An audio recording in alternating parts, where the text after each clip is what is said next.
ये एक अनमोल सदग्रंथ है श्रीमद् भगवद गीता। इसको नहीं समझ सके ये, क्योंकि कारण क्या है भाई, गुरु बिन काहू न पाया ज्ञाना, जो थोथा भूस छड़े मूड किसाना। गुरु बिन वेद पढ़े जो प्राणी, समझे न सौर रह अज्ञानी। कहते गुरु बिना, गुरु कहो ते सतगुरु कहो। यदि गुरु वही होता है जो सही ज्ञान जानता हो, लेकिन ये झूठे गुरु गणे हो गए, इसलिए सतगुरु कहना पड़ा। जो सच्चा ज्ञान बताओ वो सच्चा गुरु। तो वैसे तो गुरु ही काफी था। तो यहाँ इसलिए कहते हैं गुरु बिन काहू न पाया ज्ञाना, जैसे थोथा भूस छड़ा मूड किसाना। यानी मूर्ख आदमी होगा जो पराल में से जो धान निकाल लिए और फिर उस पराल ने ठाठा पट कर अनुमन रगड़ा हो गया, क्या कर रहा है, धान निकालो, धान इसमें कड़ा टट्टू है भी। ऐसे ही हम तत्व ज्ञान के बिना जो भी साधना कर रहे थे वो आन उपासना थी, वो थोथा भूस कूट रहे थे। श्रीमद् भगवद गीता अध्याय नंबर 16 के श्लोक नंबर 23 और 24 में कहा कि अर्जुन, शास्त्र विधि को त्याग कर जो मनमाना आचरण करते हैं, यानी अपनी मर्जी से जो साधना पूजाएं करते हैं, उनको न तो सुख हो है, न उनकी कोई सिद्धि प्राप्त हो, न उनकी कोई गति हो, यानी यूजलेस।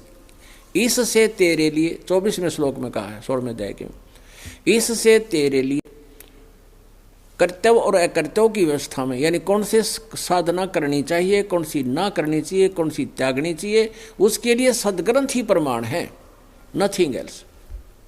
उनको समझकर उसी आधार से तू क्रिया कर। तो शास्त्रों के विरुद्ध जो साधना कर और करवा रहे हैं वो ज्ञानहीन है और अपना जीवन नष्ट कर रहे हैं, कर्म बिगाड़ रहे हैं। तो प्रसंग चल रहा है कि जैसे अब 17वें अध्याय के 23वें श्लोक में अब 3 मंत्र बता दिए उस परम अक्षर ब्रह्म के पाने की, और उसकी 3 विधि से उसका जाप है, स्मरण है। वो ये दास बताएगा तीनों मंत्रों का। जब आप तीनों मंत्र जिसको मिल गए हैं उनको मालूम है कि ये ऐसे 3 ही प्रकार से इसका सिमरण है, और इससे परम अक्षर ब्रह्म प्राप्ति होगी। इस 3 मंत्र की मजदूरी से वो आम मिलेगा, सेब मिलेगा। गीता जी अध्याय नंबर 8 के श्लोक नंबर 8, 9, 10 में इस 3 श्लोकों में स्पष्ट किया है कि जो उस तत्वदर्शी संत के मिलने के बाद और सही मंत्र उसको मिल जाता है, जो उस परम अक्षर ब्रह्म की पूजा करता है, तो उसकी भक्ति की शक्ति यानी मंत्र के जाप के अभ्यास से जो उसमें भक्ति की कमाई होगी, उस कमाई से वो उस परमेश्वर के पास पहुंच जाएगा, उस परम देव पुरुष परमेश्वर को प्राप्त होगा, यानी जो गीता ज्ञानदाता से कोई और है। गीता जी अध्याय नंबर 18 के श्लोक नंबर 66 में कहा है कि सर्वधर्मान परित्यज माम एकम शरणम वर्ज, अहम तवा सर्व पापे भ्यामोक्षामि मा शुच। अब ये गीता ज्ञानदाता सरपुरुष है, ये ब्रह्म है। श्री कृष्ण जी में बोल रहा है प्रेत की तरह प्रवेश करके। ये कह रहा है कि तू सर्वभाव मेरे सतर की जितनी पूजा है, ओम नाम का जाप तूने किया उस 3 मंत्र के जाप में, और ये 5 यज्ञ ये मेरे सतर की हैं, इनको तू मुझ में छोड़ मेरे सतर की जितनी धार्मिक पूजाएं हैं मुझे दे दे। अब हम क्या करते थे, ब्रह्म साधना करते थे ऋषि बनकर, और यहाँ यज्ञ करते थे, तो हम कहाँ चले जाते ब्रह्मलोक में। ब्रह्मलोक में अपने किए हुए पनों को बर्बाद करके, नष्ट करके, खा के, खर्च के उस महा होटल में, वो होटल है, रेस्टोरेंट है जो जहाँ हमारी पूंजी से सुख प्राप्त होता है, उसको नष्ट करके हम नीचे पृथ्वी पर फिर 84 लाख योनियों में धक्के खाकर कुत्ते गधे सूअर बनकर पाप कर्मों का दंड भोगते थे।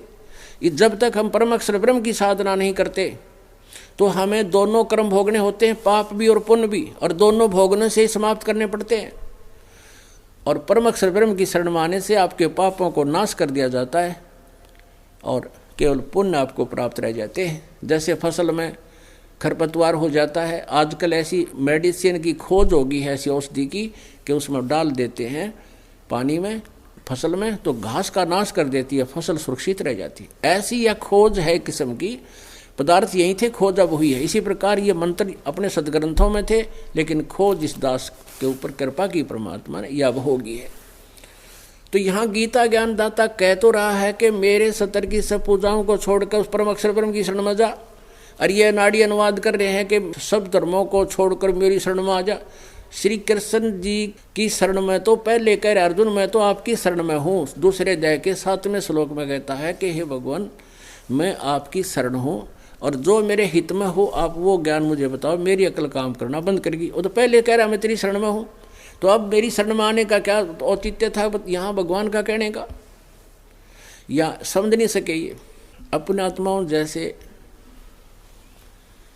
18वां अध्याय अंतिम अध्याय है श्रीमद् भगवद गीता का, और ये 60, 61, 62 से आगे आगे जो है लास्ट श्लोक चल रहे हैं,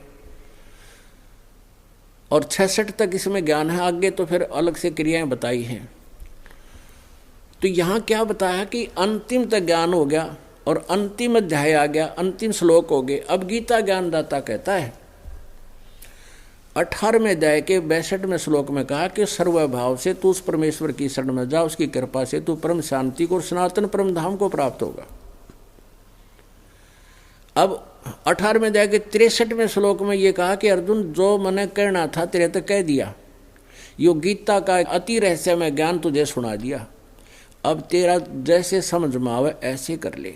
जब मेरी शरण में आना है तो युद्ध कर, शांति नहीं, युद्ध करना पड़ेगा। और तूने परम शांति चाहिए, युद्ध याद नहीं करना पड़े, तो तू उस परमेश्वर की शरण में जा। अब तू फैसला कर ले मेरी शरण में रहना है या उसकी शरण में जाना है। ये गुप्त से गुप्त ज्ञान तुझे दे दिया गीता जी का, लास्ट हो गया। अब 18वें अध्याय के 64वें श्लोक में गीता ज्ञानदाता कहता है एक और रहस्य युक्त ज्ञान बताता हूँ, एक और गुप्त से गुप्त भेद बता दूँ। इष्टे असी में दृढ़मिति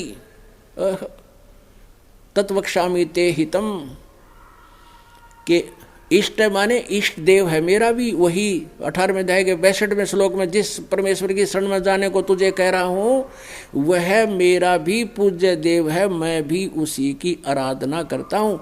और स्वयं परमेश्वर परम अक्षर ब्रह्म आकर गोरखनाथ से कहता गोरखनाथ तेरा ज्योत स्वरूपी अलख निरंजन ये ब्रह्म ये भी धरता ध्यान हमारा, ये मेरी पूजा करता है। और ये स्वयं स्वीकार कर रहा है कि मेरा भी वो इष्ट देव है। इन्होंने अनुवाद गलत कर दिया, यहाँ पर इष्ट का अर्थ प्रिय कर दिया। अब अगर यहाँ फिर नो कहता कि मैं गुप्त से गुप्त भेद बताता हूँ तो मेरा खास्ट प्रिय है, तो पहले बता दिया गुप्त से गुप्त 63वें श्लोक में, 18वें अध्याय के 63वें श्लोक में कह दिया कि ये गुप्त से गुप्त गीता जी का ज्ञान मैंने तेरे ही कह दिया। अब कहे एक भेद और बताता हूँ 18वें अध्याय के 64वें श्लोक में कि एक और गुप्त से गुप्त भेद बताता हूँ कि मेरा पूज्य देव भी यही है। अब 18वें अध्याय के 65वें श्लोक में गीता ज्ञानदाता कहता है कि मेरी शरण में रहना है तो उठ भाई और युद्ध कर, मुझे नमस्कार कर, मेरे में मन वाला हो, यानी मेरे में भावित हो। 8वें अध्याय के 6ठे श्लोक में कहा है कि जो भी साधक अंत समय में जिसमें भावित रहता है, जिसमें जिसकी आस्था होती है तो उसी को प्राप्त होता है। तो यहाँ 18वें अध्याय के 65वें श्लोक में फिर गीता ज्ञानदाता कहता है कि तो मुझ में मन वाला बन, मुझे नमस्कार कर और मुझे प्राप्त होगा, नथिंग एल्स। अब 18वें अध्याय के 66वें श्लोक में कहा है, तुरंत यहाँ प्रश्न उत्तरी चल रहे हैं कि अब तो निर्णायक ज्ञान आ रहा है कि अगर उसकी शरण में जाना है तो सर्वधर्मान प्रीतजमाम, मेरे सतर के सभी धार्मिक पूजाएं मुझ में छोड़ दे। और फिर अहम तवा सर्व पापे वह मोक्षामि मा शुच। तो हम क्या करते रहे पहले, ओम नाम का जाप और ये यज्ञ जो करते रहे जैसा भी ज्ञान था तो उसको ब्रह्म लोक में नष्ट कराते थे, और पाप न्यो के नो रह जाते उनको गधे कुत्ते सूर बनकर भोगते थे। अब हम उस परम अक्षर ब्रह्म की शरण में जाएंगे तो सबसे पहले हमारे पापों का नाश करेगा। और जो इसके सतर की ओम नाम के जाप की साधना, क्योंकि हमने इससे छुटकारा पाना, इसका कर्जा हमारे ऊपर है, इसको दे देंगे, ये हमने कुत्ते गधे सूर नहीं बना होगा। हम इस पूंजी का प्रतिफल ना लेकर के इसका जमा करा देंगे, तू अपना किराया पकड़ और हमें छोड़ कर से मुक्त कर। पुणात्माओं जिनको ये सृष्टि रचना समझ में आ गई है उनको पता है कि ये पृथ्वी लोक भी घूम रहा है और 21 ब्रह्मांड भी घूम रहे हैं, और हम इस पृथ्वी लोक पर इस काल के लोक में बैठे हैं, इसके वायुयान में घूम रहे हैं, और इसने टैक्स लगा रखा है इसका, इस यात्रा का, और मजदूरी करो इसका पूरा करो। इसका किराया लेता हमारे से। तो परमात्मा ने यह विधि बताई है कि साधना करके इसका प्रतिफल मत लेना, किराया दे दो इसका, तो इसका टैक्स दे देंगे हम, ये हमारा कर्जा मुक्त कर देगा हमें। ओम नाम का जाप हम इस काल को देंगे, ब्रह्म को, और जितनी भी हम यज्ञ धर्म आदि कर रहे हैं ये सब इसको देगा, जो पीछा छूटेगा अपना।